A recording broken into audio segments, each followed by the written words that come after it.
अब देखो एमाइन आ जाता है। एमाइन छोटा ही चैप्टर, ज्यादा बड़ा नहीं है एमाइन का। एमाइन कहते किससे पहले, ये होता है आपका derivatives of ammonia. Derivatives of ammonia,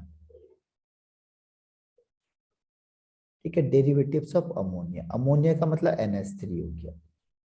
तो NH3 से बनेगा, जैसे NH3 है तो 3 हाइड्रोजन।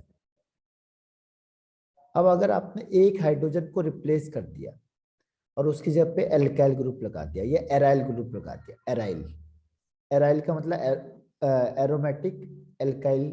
तो अगर आपने एल्काइल लगा दिया तो बन जाएगा RNH2। इसे कहते हैं प्राइमरी एमाइन, ठीक है, हो गया प्राइमरी एमाइन। अब अगर आपने फिर दोबारा इससे क्या किया, एक H को रिप्लेस कर दिया और उसकी जगह पे एल्काइल ग्रुप ले आए, तो ये हो जाएगा आपका सेकेंडरी। यहाँ पे दूसरा लग गया तो हो जाए सेकेंडरी एमाइन। फिर क्या किया आपने इसको, फिर आपने तीसरा भी इलेक्ट्रॉन निकाल दिया इससे बाहर, तीसरा हाइड्रोजन। तो RN, एक R तो इसमें था, एक H बचा हुआ है बस। अगर आपने इसको भी हटा दिया और इसके जगह पे R लगा दिया तो इसे कहेंगे टर्सरी एमाइन, ठीक है। तो ये टर्सरी एमाइन बन गया, 3 डिग्री का एमाइन। तो इसे कहते हैं डेरिवेटिव्स ऑफ अमोनिया, ने अमोनिया से मिलके बना है, अमोनिया के ही डेरिवेटिव्स में आ जाता है, ठीक है। तो कैसे बनेगा प्राइमरी, कैसे बनेगा सेकेंडरी, कैसे बनेगा टर्सरी। तो ये है पहला, डेरिवेटिव्स ऑफ अमोनिया होता है अमोनिया के हाइड्रोजन को रिप्लेस करेगा अगर कोई एल्काइल ग्रुप या एराइल ग्रुप, तो बन जाता है एमाइन। इसमें है प्राइमरी, सेकेंडरी या टर्सरी, तो इसे लिख लो पहले।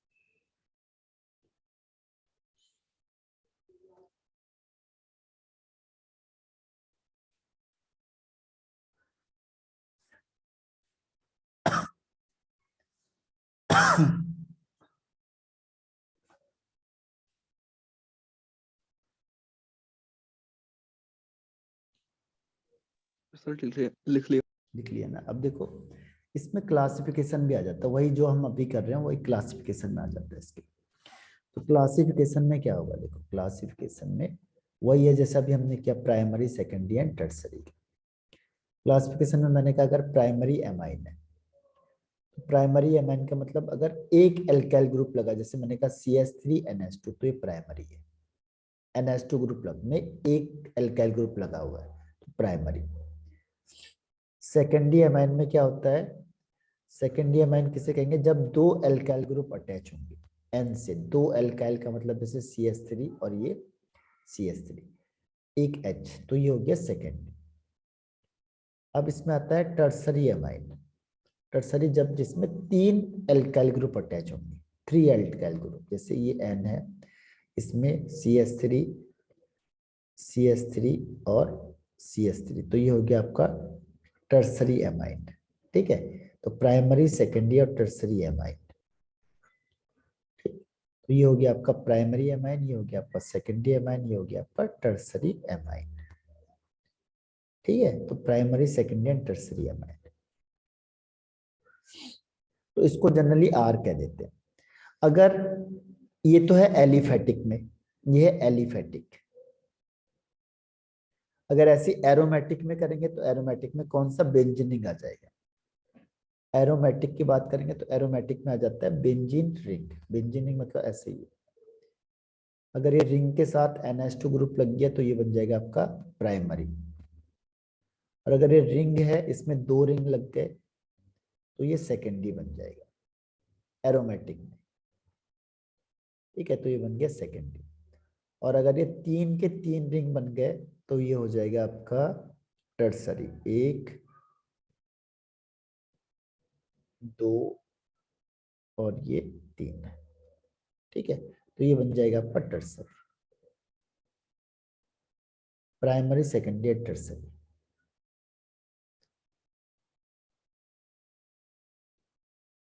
ठीक है, एरोमेटिक।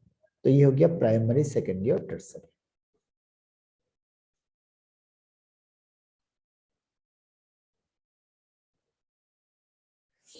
इसे लिख लो क्लासिफिकेशन में, प्राइमरी, सेकेंडरी और टर्सरी क्लासिफिकेशन।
सर लिख लिया। देखिए अब आता है इसमें इसका नोमेनक्लेचर। ठीक है, नोमेनक्लेचर में जैसे आईयूपीएसी नेम, नोमेनक्लेचर, नोमेनक्लेचर। ठीक है, इसमें क्या होगा देखो, नोमेनक्लेचर में, नोमेनक्लेचर में होता है कि इसका सफिक्स क्या लग जाता है, इसका सफिक्स होता है एमाइन। ठीक है, एमाइन हो जाता है, AMIN, एक ही एमएन है, एमाइन। ठीक है, एमाइन इसके लास्ट में लग जाएगा। अब जैसे मैंने कहा CH3NH2, तो इसमें देखो एक कार्बन के लिए क्या आता है, मेथ।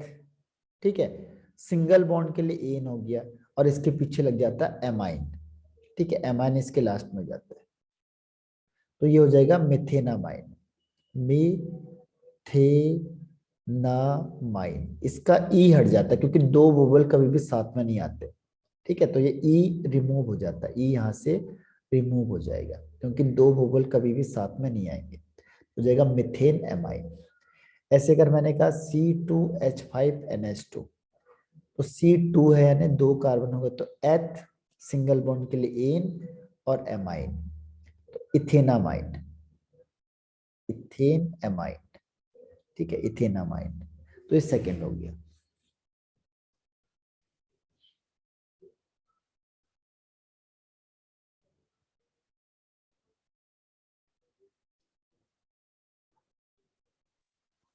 सर लिख लिया। लिख लिया। अब देखो अगर ये साइड चेन में आ गया तो क्या होगा, ये आ गया अगर साइड चेन में आ गया तो क्या होगा, जैसे मैंने कहा 1 2 3 4 और यहाँ पे लिख दिया मैंने NH2, फिर क्या होगा। ठीक है, तो आपको नंबरिंग वहां से स्टार्ट करनी है जहां से पास आएगा, 1 2 3 एंड 4। ठीक है, 4 के लिए ब्यूट। ठीक है, सिंगल बॉन्ड के लिए एन और इसकी पोजीशन क्या है 2, तो ब्यूटेन 2 एमाइन, ब्यूटेन 2 एमाइन। या जैसे 1 2 3 4 5 6 और ये यहाँ पे आ गया, ये लिख दिया मैंने NH2। ठीक, तो ये कहाँ से पास पड़ेगा, यहाँ से 1 2 3 और यहाँ से 1 2 3 4, तो जहां से कम होगा। तो हम पहले कितने कार्बन है इसमें, 4 5 6 कार्बन है, 6 के लिए हेक्स, पहला लेटर बड़ा। ठीक है, उसके बाद फिर एन, हेक्सेन, इसकी पोजीशन कौन सी, थर्ड, तो हेक्सेन 3 एमाइन। ठीक है, तो ये इसका नोमेनक्लेचर हो जाएगा। ई हट जाता है क्योंकि दो वोबल साथ में नहीं आते, हेक्सेन 3 एमाइन, तो ये इसका नोमेनक्लेचर हो गया। तो ये तो प्राइमरी हो गया।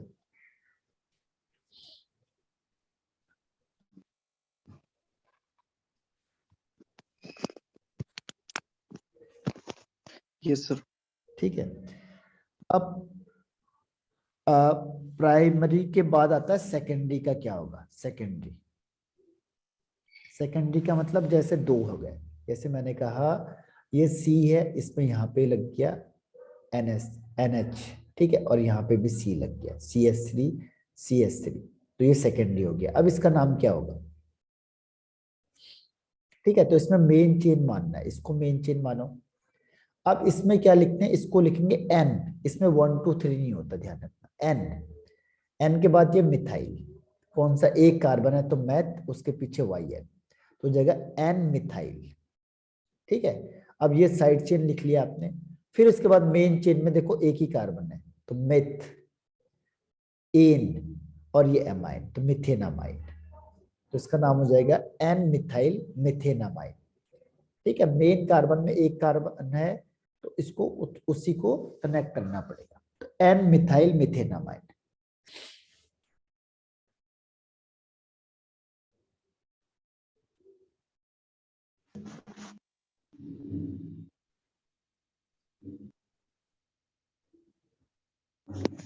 सॉरी। आ गया।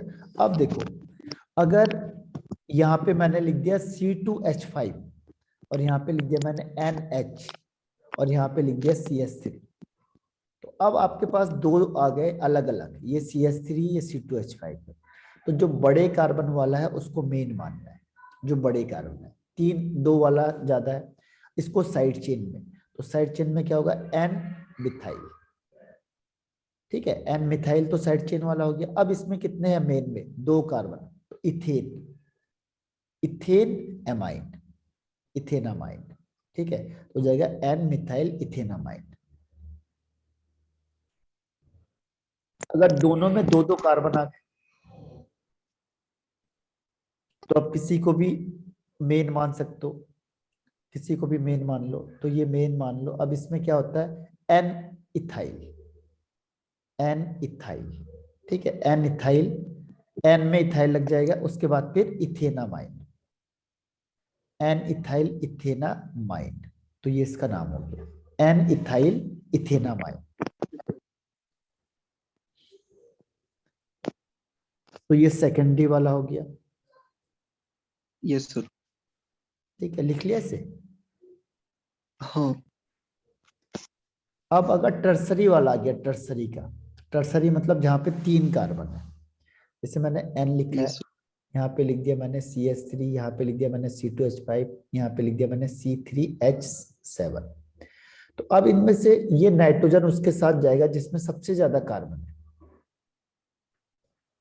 ठीक है, अब ये दो साइड चेन हो गए, तो इसे कहते हैं इथाइल, इसे कहते हैं मिथाइल। तो पहले किसे लिखेंगे, इथाइल को अल्फाबेटिकली, तो एन इथाइल, फिर एन मिथाइल। यानी ये जो एन है इससे पहले इथाइल ग्रुप लगा हुआ, इस एन से मिथाइल ग्रुप लगा हुआ, तो N ethyl N methyl. Nitrogen हाँ, फिर 3 कार्बन के लिए क्या आता है, प्रोप। प्रोपेन।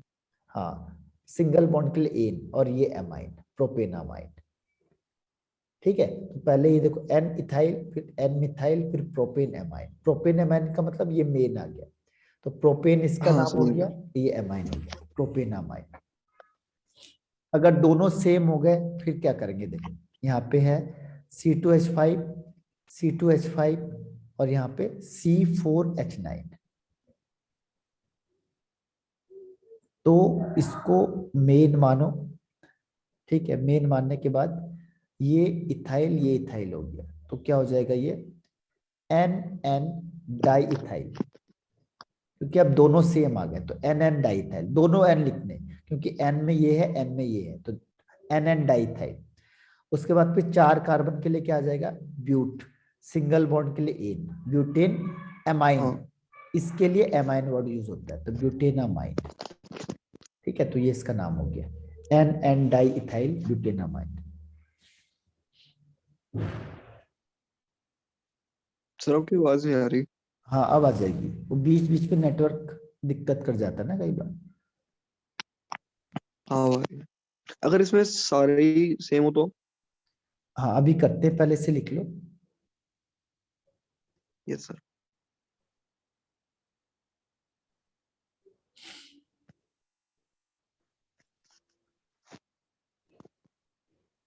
सर लिख लिया। लिख लिया। अब सारे सेम होंगे तो उससे कोई फर्क नहीं पड़ता। जैसे सारे सेम है, जैसे मैंने 3 बना दी यहाँ पे, यहाँ लिख दिया मैंने C2H5 C2H5 लिख दिया, चलो तीनों साइड। ठीक है, तो इसमें से किसी को भी एक को मेन मान लो, किसी भी एक को ये मेन मान लो बस, क्योंकि अब तो कोई फर्क नहीं पड़ता। अगर हाँ दिक्कत कब आती है, जब दोनों अलग अलग होते तीनों। अब तो N N dimethyl, diethyl sorry. ठीक है, ये देखो इथाइल ये हो गया, इथाइल ये हो गया, तो एन एन डाई इथाइल। ठीक है, एन एन डाई इथाइल के बाद क्या होता है, कितने कार्बन है, इथाइलामाइन। है? इथाइलामाइन। हाँ, इथाइल एमाइन हो जाएगा फिर। समझ गया। Ethyl ethanamine, ethanamine, ethanamine. Ethanamine, ethanamine. Yes sir. ठीक, तो ये हो गया आपका इथेनामाइन। हाँ जी। तो अब देखो, अब है रिंग का, एरोमेटिक के लिए। एरोमेटिक में ध्यान रखना, कॉमन नेम ज्यादा वैसा नाम चलता है, इसके लिए होता है एनिलीन वर्ड यूज करते हैं, एनिलीन। ये होता है एनिलीन। अगर इसके साथ ग्रुप लग गया CH3 का, ठीक है, तो इसका क्या नाम होगा, तो इसको यहां से काउंट होगी 1 2, तो 2 में मिथाइल हो जाएगा, तो हो जाएगा 2 मिथाइल एनिलीन, 2 मिथाइल एनिलीन।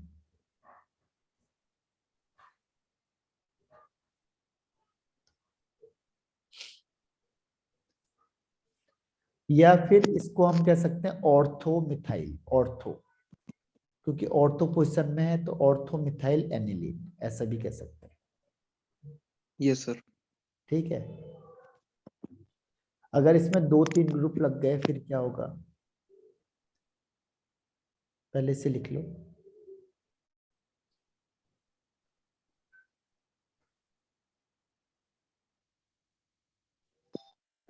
लिख लिया।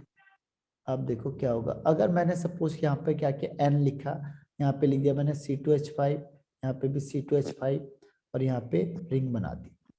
अब क्या होगा, एन इथाइल, एन इथाइल, ठीक है, तो N comma N di ethyl, diethyl. N N di ethyl, ठीक है, उसके बाद फिर aniline, hmm. N N di ethyl aniline इसका नाम हो जाएगा, N N di ethyl aniline. ठीक है, तो ये हो जाएगा N N di ethyl aniline. तो ये मेन माना जाएगा, जो रिंग वाला होता है वो मेन मानते फिर आप।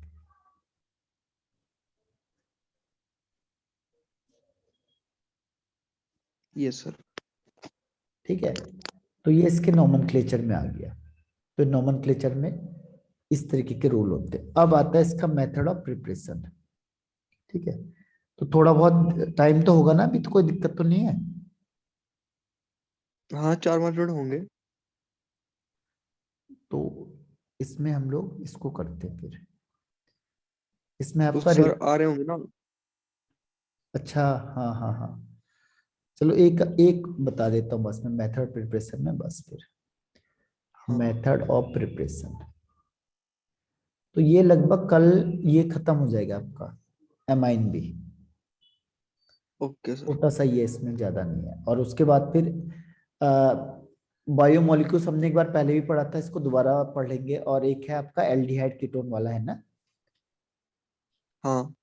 तो बस ये जल्दी जल्दी कर देंगे उसको, फिर रिवीजन में आ जाएंगे हम। बायोमोलिक्यूल तो छोटा ही है, वो तो 2 दिन में ही हो जाएगा, 2 या 3 दिन में। हाँ, अब देखो reduction of nitro compound, reduction of nitro compound, अगर हाँ। कोई भी नाइट्रो कंपाउंड अगर हम उसका रिडक्शन करेंगे तो क्या होगा, रिडक्शन।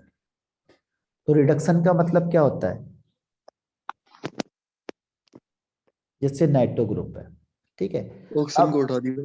हाँ इसमें हाइड्रोजन, इसको ऑक्सीजन को हटाएंगे और वहां पे क्या ले आएंगे, नाइट हाइड्रोजन। हाइड्रोजन। ठीक है, तो अगर आपने हाइड्रोजन और पैलेडियम के साथ किया है इन प्रेजेंस ऑफ एथेनॉल, तो ये क्या होगा, यहाँ पे ऑक्सीजन हटेगा और यहाँ पे क्या आ जाएगा, हाइड्रोजन रिंग के साथ। Yes sir. ठीक है, और दूसरा इसमें आता है कि अगर दूसरा रिएजेंट भी आप यूज कर सकते हो इसमें, SN और HCl। नाइट्रो ग्रुप में हम क्या कर सकते हैं, SN और HCl, या फिर Fe और HCl, इनमें से कोई भी यूज कर लो, ये सब रिड्यूसिंग एजेंट होते हैं। तो ये क्या करेंगे, इस ऑक्सीजन को हटाएंगे और यहाँ पे हाइड्रोजन आ जाएगा, तो ये NH2 आ जाएगा। ठीक है, तो ये आपका हाँ। हो जाएगा पहला रिडक्शन ऑफ नाइट्रो ग्रुप। तो अगर आपको नाइट्रो से और एनिलीन बनाना है तो आपको कौन से एजेंट याद करने पड़ेंगे, ध्यान रखना इनका, ये मेन रोल इनका है। ठीक है, ये याद रखना पड़ेगा आपको। नाइट्रो ग्रुप में हम SN, HCl, Fe और HCl या ये यूज करेंगे तो कंपाउंड बनेंगे। यस सर, समझ गया। ठीक है, हाँ, तो आज के लिए इतना ही कर लेते हैं फिर। चलो ठीक है, थैंक यू सर।